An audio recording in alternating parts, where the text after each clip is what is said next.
फारूक अब्दुल्ला का पीएचईडी को लेकर रद्द अमल। पीडीपी पर साधा निशाना, कहा महबूबा ने क्या कहा मैं उस पर नहीं करना चाहता तबसरा। एनसी अपने पैरों पर खड़ी है, उसे इससे तकलीफ क्यों, मेरे पास अपना मसला है और मुझे इन्हें हल करना है।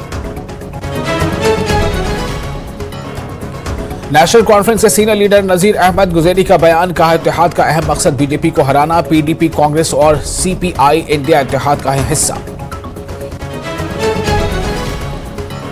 बीजेपी की अनंतनाग में रैली, रविंद्र रैना ने किया खिताब, कहा पीएचईडी से अलग हुए लीडरों को देंगे बीजेपी में शामिल होने की दावत। वज़ीर आज़म की हालिया रैली को यादगार बनाने के लिए जम्मू कश्मीर के लोगों का अदा किया शुक्रिया।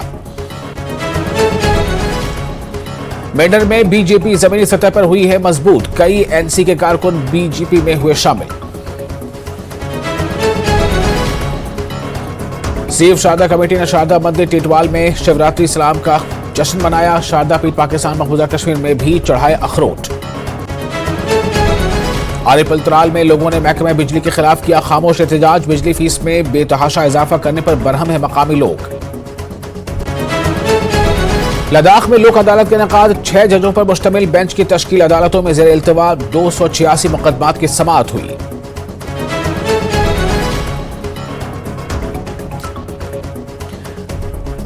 पीएम मोदी ने किया बाबा विश्वनाथ का अभिषेक। मंत्रोच्चार के साथ पुरोहितों ने कराई विशेष पूजा। शिव साधना में लीन दिखे प्रधानमंत्री मोदी। पीएम ने ट्वीट कर काजीरंगा टू काशी यात्रा का किया जिक्र।